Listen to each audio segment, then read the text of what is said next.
Baik, jadi di sini yang pertama saya akan menjelaskan terkait evolusi pencatatan pembukuan berpasangan. Jadi sistem pencatatan pembukuan telah dikenal sejak tahun 3000 sebelum Masehi dengan media seperti batu dan bukit kayu. Salah satunya yang ditemukan di Babilonia sekitar tahun 3600 sebelum Masehi. Peradaban Mesopotamia, Mesir kuno, Yunani dan Roma menggunakan metode pencatatan sederhana sesuai dengan kebutuhan budaya mereka. Pada abad ke-14, sistem pembukuan berkembang pesat di Italia. Sistem pembukuan tersebut berkembang seiring dengan meningkatnya perdagangan.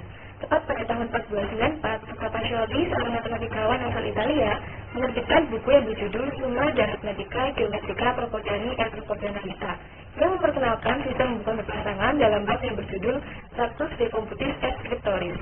Pada sekitar abad ke-16, hanya terdapat sedikit perubahan yang dilakukan dalam teknik pembukuan. Perubahan yang paling mencolok adalah munculnya jurnal khusus yang digunakan untuk mencatat berbagai tipe transaksi secara terpisah.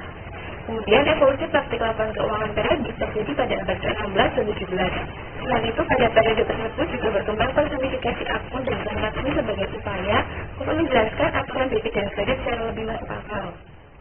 Kemudian sistem pembukuan berpasangan mulai diterapkan secara lebih luas dalam berbagai jenis organisasi. Pada abad ke-17, penggunaan akun persediaan yang terpisah untuk berbagai jenis barang mulai diterapkan.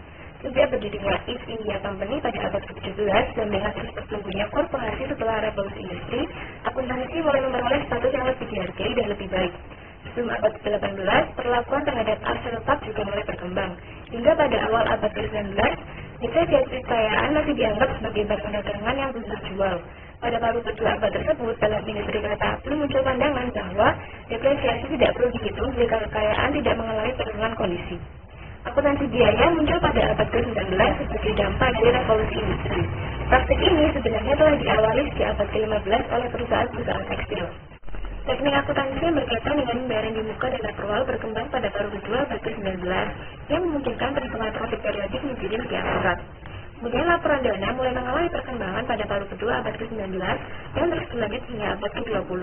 Pada abad ke-20, berbagai metode akuntansi berkembang untuk menangani isu-isu yang semakin kompleks, termasuk perhitungan laba perusahaan, akuntansi bisnis yang terkomputerisasi, akuntansi inflasi, sewa usaha jangka panjang, serta dana pensiun.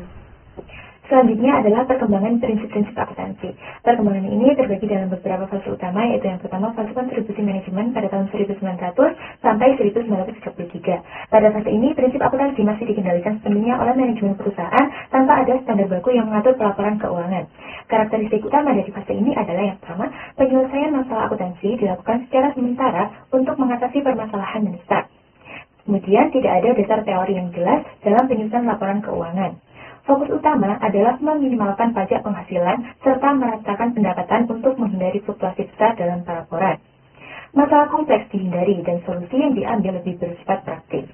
Dan seiring dengan berkembangnya kebutuhan pelaporan yang lebih transparan, muncul beberapa faktor yang mendorong peningkatan standar akuntansi, seperti Bursa Efek New York atau New York Stock Exchange mulai mewajibkan perusahaan untuk menerbitkan laporan keuangan tahunan sejak tahun 1900. Kemudian tuntutan perlindungan terhadap investor semakin meningkat, dan pada tahun 1911 dibentuk Board of Examiners untuk menciptakan ujian sertifikasi akuntan publik yang lebih seragam. Kemudian fase yang kedua adalah fase kontribusi institusi sejak tahun 1933 hingga 1946. Dalam periode ini, peran institusi dalam pengembangan prinsip akuntansi semakin besar. Hal ini ditandai dengan dibentuknya Securities and Exchange Commission atau SEC untuk mengawasi dan menegakkan peraturan investasi federal. Perusahaan diizinkan untuk memilih metode akuntansi dan mengungkapkannya dalam laporan keuangan. Komite Prosedur Akuntansi atau Komite Accounting Procedure atau CEP mulai mengeluarkan Accounting Research Bulletin sejak tahun 1938 yang menjadi dasar pengembangan standar akuntansi. Fase ini menunjukkan langkah awal dalam regulasi akuntansi yang lebih ketat, terutama untuk memastikan transparansi dalam pelaporan keuangan. Kemudian yang ketiga adalah fase kontribusi profesional sejak tahun 1959 sampai 1973. Fase ini ditandai dengan keterlibatan lebih dalam dari badan profesional dalam pengembangan standar akuntansi. Perkembangan utama yang terjadi dalam periode ini meliputi didirikannya Accounting Principles Board atau APB serta Accounting Research Division yang bertanggung jawab atas pengembangan prinsip-prinsip akuntansi. Kemudian ADB ini mengalami berbagai kendala, seperti ketergantungan yang berlebihan pada asosiasi profesional. Kemudian tidak adanya kerangka teori yang kokoh, tidak ada otoritas yang jelas dalam menerapkan standar, perlakuan akuntansi memungkinkan fleksibilitas dalam pemilihan teknik akuntansi, dan akibatnya sistem standar akuntansi ini masih belum sepenuhnya seragam, dan terdapat berbagai metode yang digunakan oleh perusahaan sesuai dengan kepentingan mereka. Dan yang terakhir adalah fase politis terbuka sejak tahun 1973 hingga sekarang. Pada fase ini, prinsip-prinsip akuntansi semakin mengalami politisasi dengan munculnya berbagai kelompok kepentingan yang turut mempengaruhi penyusunan standar akuntansi. Beberapa peristiwa penting yang terjadi pada fase ini meliputi pengembangan kerangka teori akuntansi untuk menciptakan standar yang lebih seragam dan lengkap. Kemudian, munculnya berbagai kelompok kepentingan yang mencoba mempengaruhi standar akuntansi, termasuk perusahaan besar, regulator, dan masyarakat akademik. Dikeluarkannya laporan Metcalfe yang menyoroti dominasi Big Eight atau 8 besar firma kantor akuntan besar Amerika Serikat memonopoli audit perusahaan-perusahaan besar dan mengendalikan proses penetapan standar, membuat rekomendasi yang ditujukan untuk meningkatkan akuntabilitas perusahaan. Selanjutnya yaitu mengenai akuntansi dan kapitalisme. Definisi akuntansi sendiri yaitu merupakan sistem pencatatan, pelaporan, dan analisis informasi keuangan yang digunakan untuk mendukung pengambilan keputusan ekonomi. Sedangkan kapitalisme yaitu sebuah sistem ekonomi yang berbasis pada kepemilikan pribadi atas pengambilan keputusan ekonomi yang digerakkan oleh mekanisme pasar. Beberapa ahli sejarah ekonomi juga menyatakan hubungan antara pembukuan berpasangan dengan perkembangan dan evolusi kapitalisme. Yang pertama yaitu Max Weber. Perusahaan kapitalis modern tidak akan terwujud tanpa adanya dua faktor penting dalam perkembangannya, yaitu pemisahan bisnis dari rumah tangga dan pembukuan berpasangan atau double entry. Yang kedua yaitu Sobat. Sobat menjelaskan bahwa kapitalisme dan pembukuan berpasangan saling berkaitan. Ada 4 alasan yang menjelaskan peran pembukuan berpasangan dalam ekspansi yang terjadi setelah abad pertengahan, yaitu yang pertama mengubah tujuan ekonomi, meningkatkan kalkulasi ekonomi, menciptakan organisasi sistematik, dan memisahkan kepemilikan dan manajemen. Selanjutnya yaitu menurut Yamey. Menurutnya, pembukuan berpasangan tidak diperlukan untuk menentukan profit dan modal, melainkan hanya digunakan untuk masalah-masalah rutin. Kemudian yang terakhir yaitu menurut Lin Jun. Berlawanan dengan pandangan Yamey, Lin Jun setuju bahwa terdapat hubungan antara akuntansi dan penggunaan kapitalisme, di mana profit and loss merupakan fase terpenting untuk pembukuan berpasangan. Baik, terima kasih atas waktunya. Di sini saya akan menjelaskan tentang relevansi sejarah akuntansi.